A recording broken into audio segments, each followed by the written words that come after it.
Hi there guys, this is Nikhil from Greedy Tech. In this video, I am going to share with you some of the tips and tricks of CyanogenMod 11 on Redmi 2.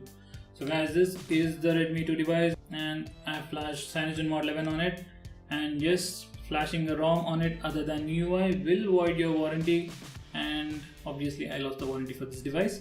So if you want to flash this ROM onto your device, I have already made a video for that, please look into that. And just in case if you want a quick review of this ROM, I have made a video for that too, so please look into that. So coming to the tips and tricks, let's get started. So guys, this is the CyanogenMod 11, and of course with coming to the CyanogenMod, the most important thing about this is themes, and fortunately themes are working in this device. So to change the themes or to check the settings, just go to the settings and we have the section called themes, and over here we can change different categories and we can directly go to themes pack over here. As of now we don't have the official themes app for CyanogenMod, but you can still download themes from Google Play Store. Let me just show you how to do that. Just go to Google Play Store and search for CyanogenMod 11 themes or CM11 themes, and these are the list of themes, and you can find free and paid themes. So just in case if you have noticed already, this is running on Lollipop theme. So this is the Lollipop style of coloring and the toggles are changed. Out of the box, this ROM comes with just the Holo theme. So just click on it and select whatever you want to apply and just say finally update to change the theme. So once we are done with this, let me show you what to do next. So guys, to enable developer options, all you need to do is go to settings, scroll all the way to the bottom, go to about phone, and over here scroll down and select build number at least 7 times, and then the developer options will be enabled. So there you have it. Just go into that, and to enable USB debugging, just scroll down a bit, and there you have it, Android debugging. Just make sure that this is checked in, just in case if you are trying to do anything with the system.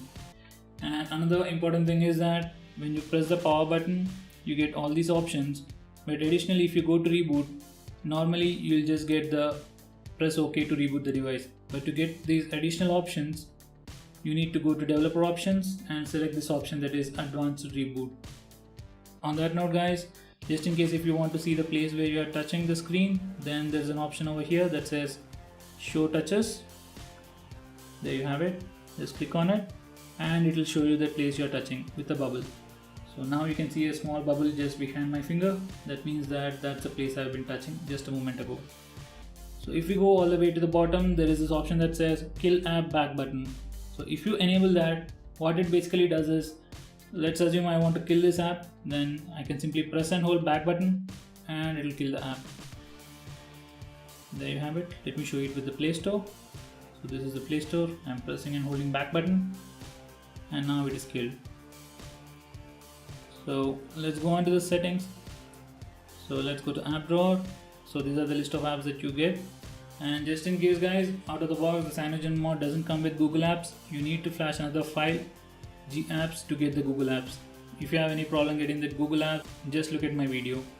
So guys, let's go to settings once more. So guys, once we are in the settings, let's go to mobile networks, and in SIM1 let's select preferred network type, and over here we have the range of options, and by default it is set to GSM or WCDMA. So if you want to change it to LTE, this is the place where you need to do it. So apart from that, let's go to lock screen. Here we can change a lot of things about the lock screen. Let me just quickly show you how the lock screen looks. So this is the lock screen, but when you click on this button we get this all additional options. So this is the browser, this is the dialer, music app, message app, and to unlock the device. So we can change all those things over here. Let's go to screen security and screen lock. These are the things that we have, and fortunately we have face unlock. Let me just try that. Set it up, continue. This is actually one of my favorite locks. Let me just quickly start it. It is taking some time. Okay, let me just give a default pattern.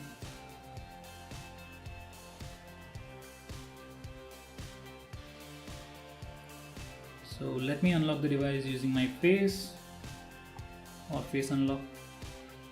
So that was really quick, and I have my favorite feature, slider shortcuts. By default these are the shortcuts. We can change it from here.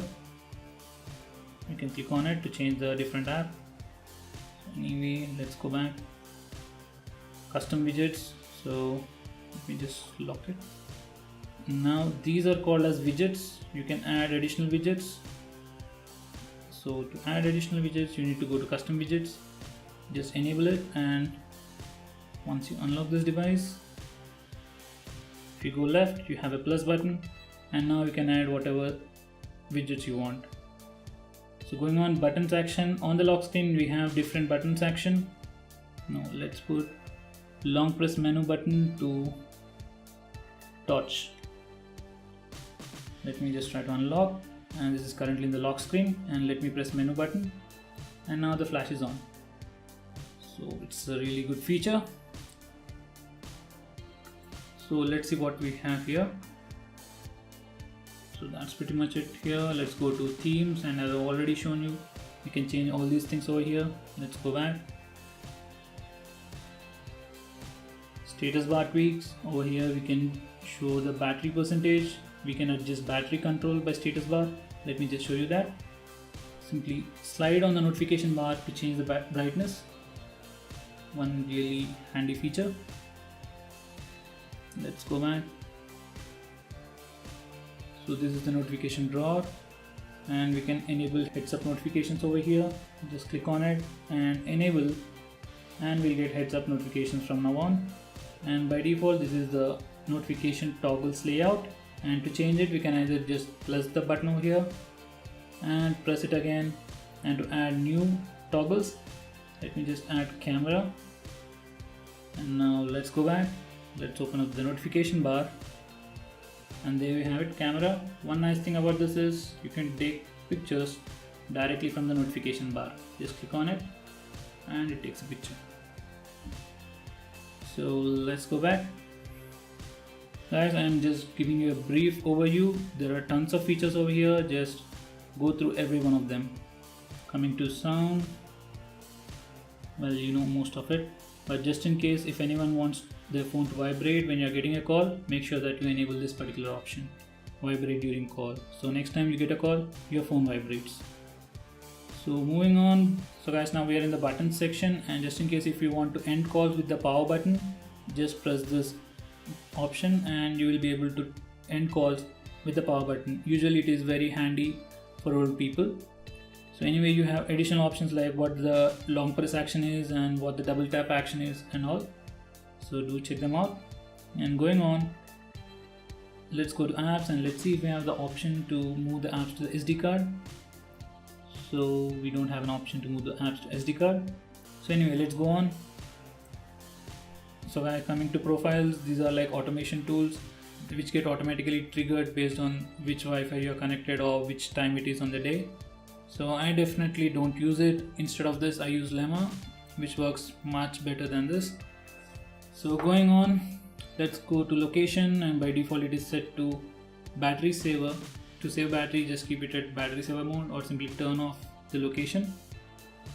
And going on, let's go to security. Make sure you enable this option, that is unknown sources, if you want to install the backed up apps. And going on, this is the privacy mode, which is a great feature offered by CyanogenMod. So starting off, we have privacy guard, using which we can disable permissions for apps. Next we have blacklist, to blacklist calls or messages. We have filter notifications. So anyway, let's go back, and that's pretty much it. One nice thing is that they have integrated super user into the settings. So if any app has requested for super user privileges, then we'll get this over here. And finally, the performance. Over here we can overclock or underclock our processor. So let me just tell you, if you overclock the device, your device can heat up very quickly and it might damage your hardware. So just don't go over the board. And let me tell you what happens if you underclock it. You might be thinking that if you underclock the device, you might save battery, but usually it will be always in the maximum frequency and it will eat away most of the battery. So guys, from here you can change the CPU frequency. You can either set it to power saver mode or you can increase the CPU. Let's go to max frequency. So this is the maximum frequency allowed by the CPU. So guys, this is the performance settings, and using this we can either overclock or underclock our device. Well, not overclock, but we can simply underclock our device just in case if the phone gets heated up a lot. So if you think that your phone is getting really hot, like if the CPU temperature goes above 60 degrees and you can't catch your phone, then simply come to processor and change the max frequency to either 1000 or 800, and change the minimum frequency to 200 or 400. So in that way you can change the frequencies. So that's pretty much it, guys. These are some of the tricks and tips related to CyanogenMod on Redmi 2. So I hope you found this video to be helpful. If you have any doubts, then please let me know by commenting below this video, and I'll try to reply you as quickly as possible. And if you found this video to be helpful, please give me a thumbs up and share it with your friends. And please subscribe to my channel to see more videos just like this.